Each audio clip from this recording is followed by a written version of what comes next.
Yes, these are the same guys who push someone's deadlift over their head. Today we will talk about the top athletes of the Middle Kingdom, learn the secrets of their incredible strength, and even have a personal conversation with Lu Xiaojun, the main character of this video. I promise that today's story will be intense, not only with world records and strength results, but also with the drama inherent in these cyborgs in the world of strength sports. But for now, just sit back, enjoy my Ukrainian accent, and let's begin. Talking about strength sports, now for some reason a lot of hype and attention is focused on powerlifters like Eddie Hall, Hafthor Bjornsson and Larry Wheels, which has 2.7 million subscribers on his own YouTube channel. But what do we know about weightlifters from China, where all social networks are blocked? That's right, nothing. And the strongest representatives of this discipline in the world are living there. People like Lu Xiaojun, a 38-year-old weightlifter with 2 Olympic medals and 5 World Championship victories. I contacted this athlete a year ago and interviewed him briefly through the translator. Today, however, I finally decided to do a full story, and let's go straight to the results, so you will understand what kind of strength we are talking about. Xiaojun lifted 177 kg over the head at the Olympic Games in Rio de Janeiro and set a world record of 207 kg, and his own weight was 79 to 80 kg, depending on the season. That means that the athlete lifted 2.5 times more than his own weight. That is the magic of weightlifting, because watching someone squatting or pulling is certainly cool, but pushing exactly the same weight over the head, that's really beyond the limits of human capabilities. Of course, someone will say that technique plays a huge role here, but as Lu said himself, technique is only 20% of success in weightlifting. If you don't have the strength to lift those weights, technique won't help.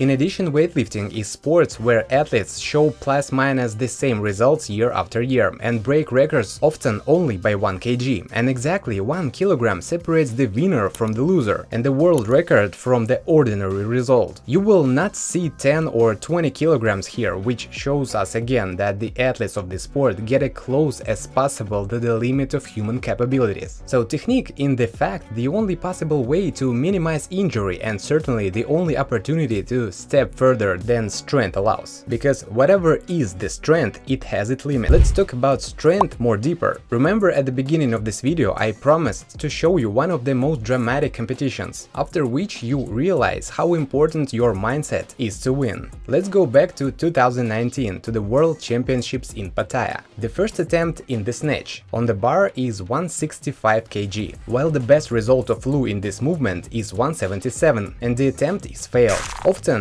if at very beginning an athlete fails his attempt, it strongly undermines both the general mood and the following results, because you will already make a step less than you planned. Lu admitted that he was already feeling pain in his lower back, and you can see on the video that he periodically throws out his back. But this is the World Championship, and here you either make your approach or go home with nothing. The pain by this moment was quite terrible, so the athlete goes for a second attempt, and it succumbs to him, but Lu still leaves the stage dissatisfied, because he understood that he won't break his own record this time. He cannot jump straight to 175 or 177 after the first failed attempt, so he sets 179 kg as the next declared weight. The last and final approach in the snatch. Xiaojun understands that if he does not get through with this weight, he will not get into the final 3, so he has to concentrate on this approach as much as possible, and as a result the weight is taken. From his emotions you can see how happy he is, because he has just received a chance to fight for the title of the strongest, even if he has to be over the top for this. The next movement is push press. The first successful attempt of Xiaojun was 191, and then he immediately put 105 on the bar, which means added 14 kg, which in fact is an incredible increase and a very big risk to fail his attempt. And to let you understand, after the first attempt, the lifter just lay on the floor with the ice on his back for 10 minutes. And here is the key moment: 105 kg on the bar. As you have already understood, he nailed this attempt, despite the incredible pain in his back. And by the end of this approach, you can see how far this situation went. According to the athlete, he did not feel anything for the first few seconds, on adrenaline, but then the pain became just unbearable and literally knocked him down. Anyway, the athlete decides to go go to the world record of 207 kg. At this age, and Lu was 35, every competition of this level is a big responsibility. He prepares for them for a long time, and it's not clear when the next competition will take place, and considering the injury, whether it will take place at all. So the decision was made. The world record in push press, the world record in the total kilograms, and the gold medal are on the line. Well, Xiaojun gathers all his will in the fist, adjusts to the approach, and as a result, Lu became a world champion, again, beating his main rival Li Dayin with 1 kg. The commentators were totally shocked, not knowing how the lifter managed to do what he just did, and where the pain in the lower back had disappeared to. After their record, both commentators and Lu concluded that it was the adrenaline that made him do the impossible. And this proves, once again, that all victories are possible if you keep the right mind in your head. Age has never stopped Xiaojun. He says that young people often have more developed strength. He himself focused only on it when he was young, and that's right. But as you get older, you become more experienced, and exactly the experience allows you to defeat even younger opponents. Li Dayin is already predicted to win the Olympics, and people call him a future weightlifting legend because he's only 24 and already stepping on the toes of Xiaojun. But no matter what, our today's hero is not going to stop and says that he feels the strength to continue and set new world records. Now let's talk about his training. In fact, when I contacted Xiaojun on WhatsApp, he said that they are not allowed to share the details of their training, exactly as well as giving interviews to other media except Chinese. But he did answer a couple of questions, and as I think these answers will be very valuable for viewers of my channel. First of all, the training program of any champion must be based on his feelings. Li himself never does 2 identical trainings week in a row. For many years in weightlifting, he has learned to determine the working weight after only warming up with the bar. That's the secret of a good training program, when you know what to do but adjust the load to your current condition. And another powerful tip is focus and consistency. In China, any skill is given by persistence. Be it language or spelling, even eating with chopsticks needs to be learned, and it's constant training and practice that gives results. For example, in this video, the interviewer asked Xiaojun what was the maximal bench press, to which the athlete replied that he does not do any bench presses at all, because it greatly affects the mobility of shoulder joints. So if you want to reach your maximum in any direction, you don't need to do hundreds of exercises like in bodybuilding, but rather focus on specific movements. I also recommend you to watch this video, where we analyzed in detail the specifics of Olympic wrestling training and answered the question why athletes of this sport are so muscular. With you as always was Fyodor Chepki. Don't forget to subscribe and write your comments, because it helps our channel to grow and help Bob to gain muscles.